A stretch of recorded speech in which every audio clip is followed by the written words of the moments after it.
carrier package unit, R22. Sounded like everything kicked on. Blower's running, filters are clean. Just got the gauges on it and we're already starting to freeze up, so pretty sure it's going to be low on charge. It's actually pretty clean. This backside of this coil is pretty rusty, but not bad. I got training wheels over there checking the capacitors, and I'm grabbing my new leak detector. We're just gonna wave it over this coil real quick.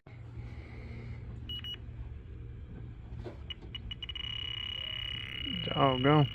Is that oil?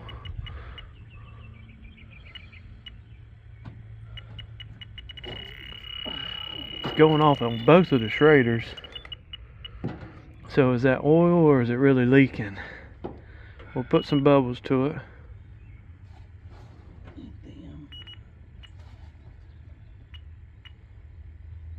This thing here is completely dead. Alright, so 2 bad caps. Can't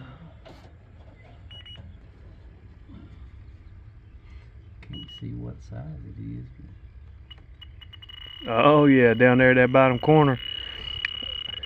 We'll pull it away. 0.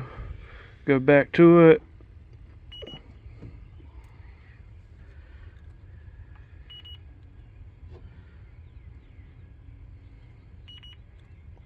Oh, don't do that to me.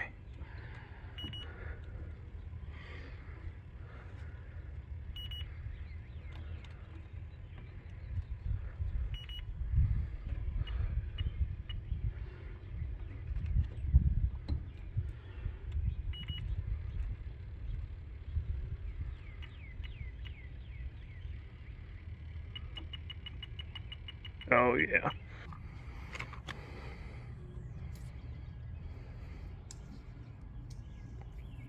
Alright guys, just back out here at the van, about to type up some notes and kind of wanted to wrap up the call with you. That was my first time using that infrared leak detector. I'm switching from a heated diode, so I'm pretty pumped on it. It found that leak right away. I hope that it continues to work just like that. Got a 20-year-old R22 system, multiple leaks, multiple bad capacitors. The guy doesn't know I've already done a leak search on it, so we're going to talk to him about doing the leak search and repair, and of course we're going to talk to him about a sales lead, and we'll see how he wants to handle it. I just got here to this brand new house, getting ready to do the startup. Let me flip you around here. See, haven't even set up the date and time on the thermostat yet. We just turned on the power. I set some tools down so I can mess with the thermostat. And what do we have here on the counter?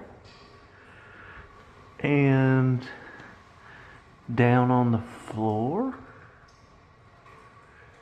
And here in the sink. Somebody was over here burning it down, boy. Smell it, man. Does it smell? Oh yeah, it's good. I can look at it, deal. Don't worry. I'm not gonna do what everyone thinks I'm gonna do. You know, it's like crazy if like you think about it, man. It's like we don't, like HVAC dude, we don't even like put cold air in your house, man. Like we just removed the heat from it, man. It's like crazy. Indoor coil running at 13 degrees, no subcooling, and almost 55 degrees of superheat. It's got to be what, 65 out here, and 68. yeah, so we're gonna be low on charge. We do got some water backing up into this pan, so we probably got a clogged drain line.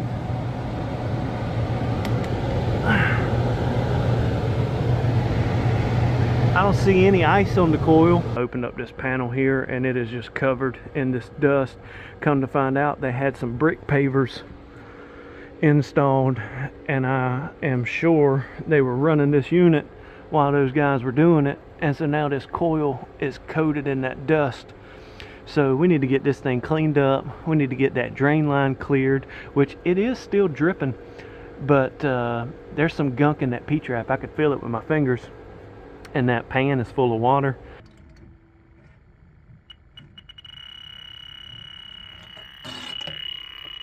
Something on that back side, buddy. We're gonna zero it, go back in, try to get the same spot. Yes, sir. All right, got to find us a hose. He went for it. We're going to change that indoor coil. I got that on order. We're going to get this thing cleaned up, drain line clear. We'll get it recharged for now, so that way all I got to do is pump this thing down whenever we come back and swap out that coil. I just bought this thing a couple weeks ago in preparation for the cooling season because I am constantly clearing out drains. So I'm excited to try this out. We're going to get it out of the package, grab us a cartridge, and we're going to go hit that drain line. Battery is about to die, so we gotta hurry up with this. My GoPro died right as I went to hit the drain, but yeah, man, I'd say it works.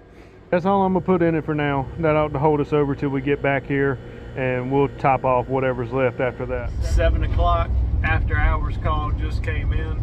We'll go see what we can find. No lights on the zone board. Both thermostats are blank, and we got water in the pan. What in the world? I'm gonna laugh if this is the only thing. Yeah, water is packed up to it.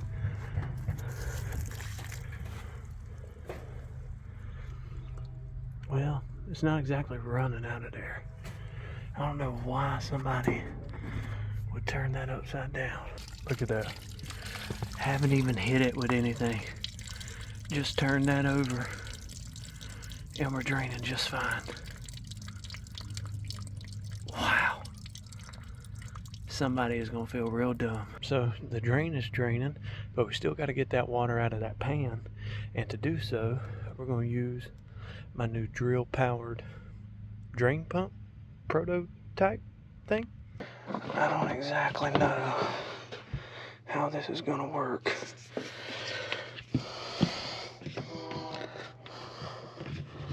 We're gonna stick this down in there.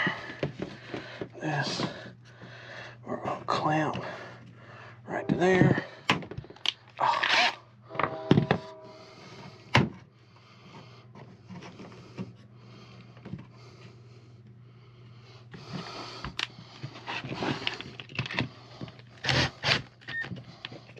I'm supposed to self-prime it, but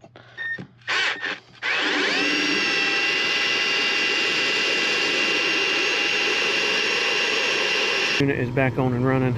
Drain line is clear. I ended up switching to the shop vac to finish clearing that drain pan. The drill pump was taking just a little bit longer than expected. I like the idea of that, but I think I'm gonna have to get something a little bit stronger. So now that we are on and running, we're gonna check our pressures, check our caps, and we should be good to go. Just wrapping up. I'm kind of bummed that my drill pump didn't work any better than what it did, but they can't all be winners, you know, so I'll probably stick with the shop vac and vinyl tubing for now. I know that Anti-DIY uses a Milwaukee transfer pump, so I may look into something like that, see if Harbor Freight has something to offer. That Milwaukee price tag's a little steep just to be clearing out drain pans, but you know, man, I'm always on the lookout for ways to try and be more efficient, more proficient, save myself some steps and time and sweat, and this is the only way I know to do it, man, trial and error. So I appreciate you sticking around, checking out the video, and I'll see you on the next one.